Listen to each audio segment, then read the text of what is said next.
and find out when that was introduced. But it is in the Biotech Committee, and I believe the HR 913 has been sent to committee, but I don't think it's been read or anything like that. It's just sitting there. Okay.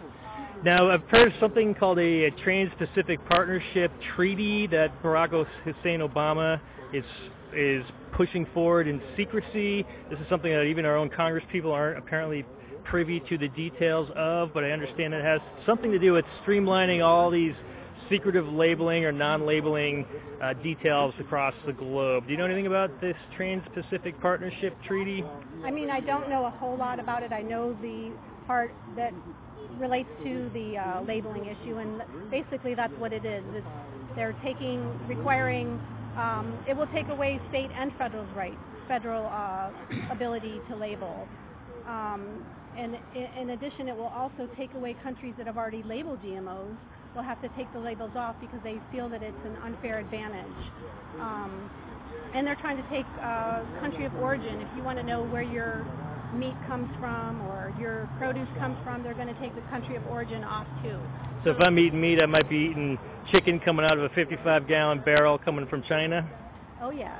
Oh yeah. Ooh, yeah. That's a new Campbell's logo. I can see that right now. 55-gallon Campbell's chicken soup right from China. Yes. So, yeah, and the good thing is Kathy Castor is against the TPP. Wow. So I'll say wow. Thank you, Kathy. I told her we're send out to all our members, letting them know that she stands against the TPP, which is huge. Yeah, it is. I have to agree. Even though I'm not a Democrat, I have to agree. And now, ironically, we actually don't have any information about what the TPP is, other than like a couple excerpts that were leaked out, I think by like WikiLeaks, like a year ago. Yeah. Amazing. I don't know either. WikiLeaks. I don't know. Well, Freedom of Information Act via WikiLeaks. WikiLeaks. So much for law. So much for law. So much for procedure. So much for limited government. We've got a couple key people in our own federal government trying to set up a treaty around the globe to strip all information from consumers to learn what they're eating. Well, it's being put together by corporate America. Corporate America. And the representatives that are putting it together are basically their talking heads. So it's not we the people anymore, folks. In case you hadn't learned, it's we the corporate entities. We the globalists. We the global corporate entities. Right. How would you fix this? Well, I think I was just talking to some of the people in our group. We need to put together an action plan. We've talked about in the past approaching farmers and asking them to take part of their fields and transition it to organic. We have to have a plan of action, and we're all out for labeling. We want to know, but we really need to come together as organizations, all the organizations that are fighting for this issue. We need to come together and give them a plan of action. Bring the food back to the people. We've got a corporation that's in control of our food supply. We should set up areas every so many miles with a farm that services that area. Back in World War II, which I might be wrong on this, but our government asked us to set up victory gardens because there was food shortages.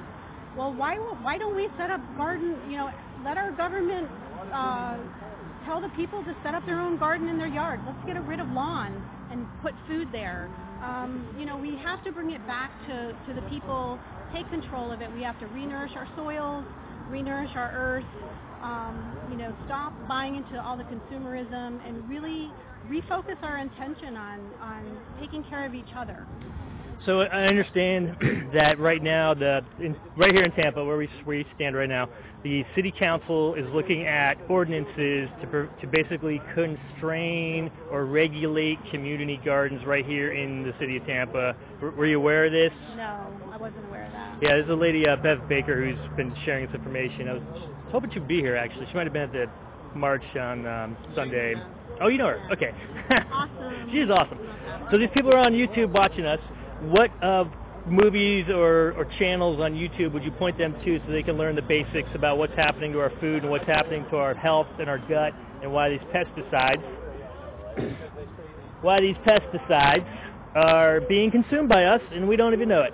Is there some movies you might want to point them to on YouTube? Right. You can the best one probably is Genetic Roulette by Jeffrey Smith from the Institute for Responsible Technology. He's one of the pioneers that started this movement. Then you have The World According to Monsanto. You've got Food Inc.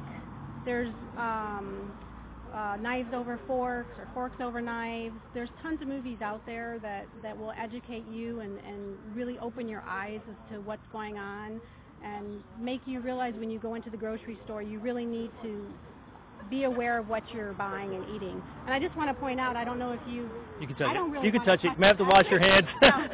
The World Health Organization has, within the last month or so, came out and declared the main ingredient in this Roundup, which is used exclusively and excessively to grow GMO crops, a carcinogen.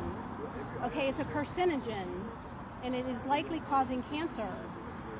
So it makes no sense when they go into the fields to spray our crops, the produce that we receive in the grocery store, they have to wear full hazmat suits to spray this stuff. That's not normal, okay? That's not something that we want to be exposed to. And in addition, we have the weeds that the farmers are experiencing from using this Roundup. They've become resistant to it. So now our farmers are searching for stronger herbicides, pesticides to use to wipe out these super weeds. So it's not the farmer's fault. They were given they were lied to, basically, that this was going to, feed the world. Monsanto, when they originally introduced it, said that there wouldn't be any problem with super weeds. Well, there is a problem, and now they're petitioning the FDA to include stronger chemicals. One of those chemicals was used in Agent Orange. It's 2,4-D. So I'm pretty sure, I'm not positive, but I believe that was approved by the FDA. So now the very ingredient that was used as part of Agent Orange is being sprayed on our crops. And we're being told that there's nothing to worry about. It's not going to affect you, all this. So, we're being deceived left and right. Luckily, we have an organization, Moms Across America and OCA have band together. They are actually, they found a lab that will test people for glyphosate, which is the main ingredient in the Roundup. You can go on to Feed the World. If you Google Feed the World, you can get onto their website and you can order a test kit. It's like $119. Some of the tests that Moms Across America have done showed that the glyphosate is in lactating mothers' breast milk, so babies are getting this directly into their blood. Some of the tests that were done were coming up above the legal limit that the FDA has set, and the FDA is continuing to raise that level. In Europe, the levels for glyphosate are much lower than in the United States. And personally, I'm not Roundup ready, and I'm not glyphosate ready, and I don't want to be. I don't want to be exposed to these things.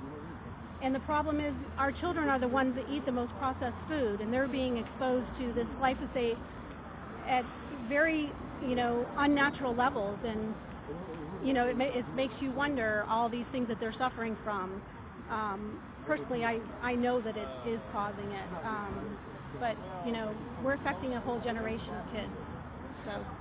Do you have a personal website or local action website too? Well, we have March Against Monsanto Tampa Facebook page. Facebook, okay, yeah, great. We have a Facebook page, so you can contact us there. We're going to have a letter writing campaign to the Tampa Tribune. They recently let Mike Pompeo write a article.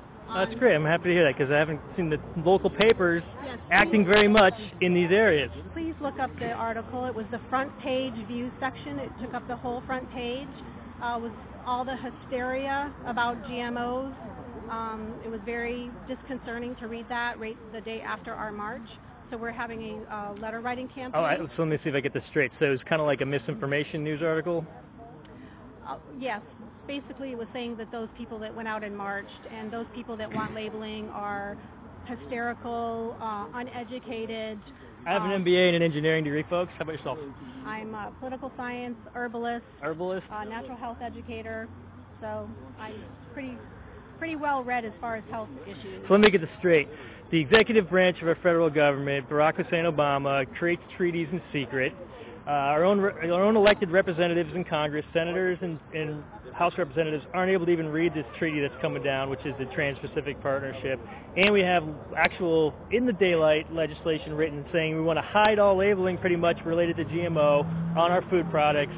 We have the city of Tampa basically saying we can't, or working on rules preventing us from freely having community gardens, and we have the local newspaper basically running a misinformation campaign the day after the March Against Monsanto. Am I a little bit off on that? No, now you've made me very depressed, though. No, we had 35 people here today. I mean, it was awesome. I'm sorry I'm late. I had to work. No, it's awesome. Please feel, well, I guess they're closed, but I'm telling Suzanne, go up there and tell them your opinion. Maybe I'll get a bumper sticker. Yeah, maybe. You guys want a bumper sticker from Kathy Castor? Hey, she's against the TPP. All right, we'll cut her a little slack.